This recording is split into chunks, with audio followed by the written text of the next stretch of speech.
Greetings, fellow men. Servus Männer. It's Red Pill Germany again, and today I want to talk a little bit about the elections we had in our northernmost state, Schleswig-Holstein. It's a state of Western Germany at the Danish border, and I would say I'm not an insider. I've been there like twice, but I would say it is a much more left-wing place, a much more also traditional place, maybe very rural actually.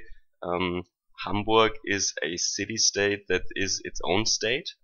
It is not part of Schleswig-Holstein, so it is very rural and traditionalist. And so the big parties, the Social Democrats and the Christian Democrats, they get majority of the votes there, I would say. The major cities would be Flensburg, Kiel, and Lübeck.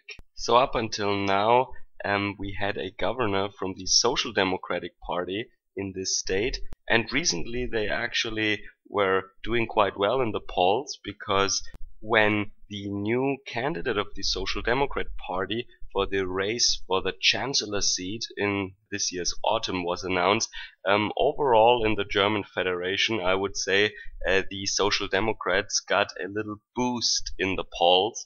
But this was called then the Schulz effect, and the Schulz train is picking up steam and all that stuff. But that was all bullshit. That was just a really infantile media campaign. They wanted to create a feeling and emotion in the population that was just not there. We call this Strohfeuer in Germany, a fire of straw. You know, it is easily lit up, but it is over soon. So apparently this Schulz effect is just wishful thinking by the mainstream establishment media, and we could see that the Social Democrats did not win any votes here. They even lost. They got even weaker, and the CDU actually got a little bit stronger, and the AfD made it into the state parliament for the first time. And so now the AfD, the German party that is opposed to Angela Merkel's politics of open borders and free welfare for everybody, and also in opposition to the EU as it exists in its present form today, has won one more presence in a German regional state parliament. And there are still some blank spots on the German map, but this is just due to the fact that there haven't been any elections yet there. So as more and more states will hold elections after the gain in popularity of the AfD, I think that this map of Germany can be filled completely, and the AfD will before long be present in every state parliament in Germany and will establish itself as a normal party in the German political landscape. So if you think now that 5.5% is a really weak result, bear in mind how traditionalist and how old also, and how left-wing the people up there are.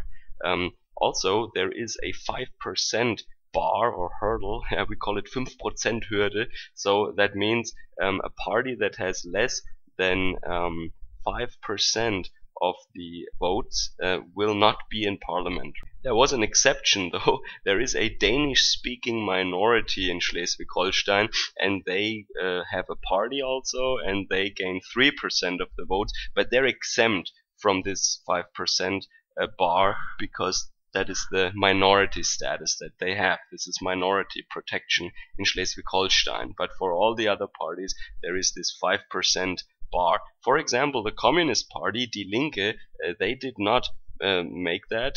They had under 5% of the votes, and they're not even in parliament as a result.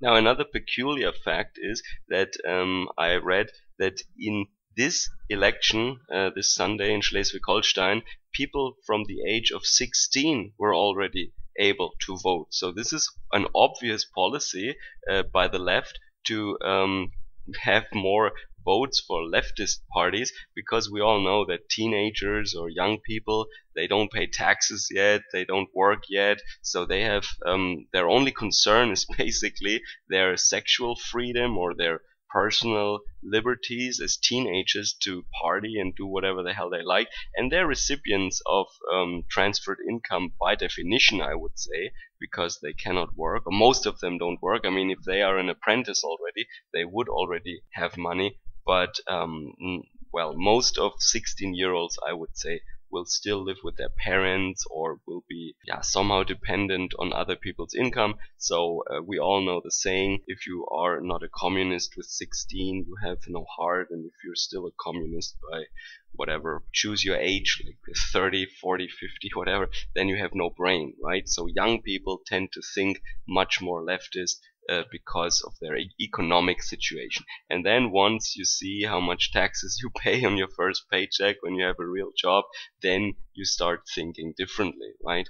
So by having really teenagers, underage people who have no adult brain development yet, their brains are not really developed yet, by allowing them to vote, actually, I don't agree at all with that. They're still children, basically. They should not be allowed to vote. This is a clear trick, basically, or a clear policy in order to bias the election towards more statist, more leftist, more communist, Marxist parties and candidates. Alright, so this is basically my news segment from the election in Schleswig-Holstein. AfD made it into parliament, but barely, and the communists are not in the parliament. We will have a CDU governor from now on. I think the SPD, the Social Democratic governor, will be replaced. And even though people from 16 could already vote here, and the Schulz effect, despite of these things that would bias or sway the election to the left, I think, the AfD could still enter the parliament. And this result is not a reason to celebrate, but you must always bear in mind under what circumstances this party has to operate, where there are basically daily attacks on them and on their offices, private homes are attacked, smear campaigns in the media. Everything is coordinated by the big parties and by the government.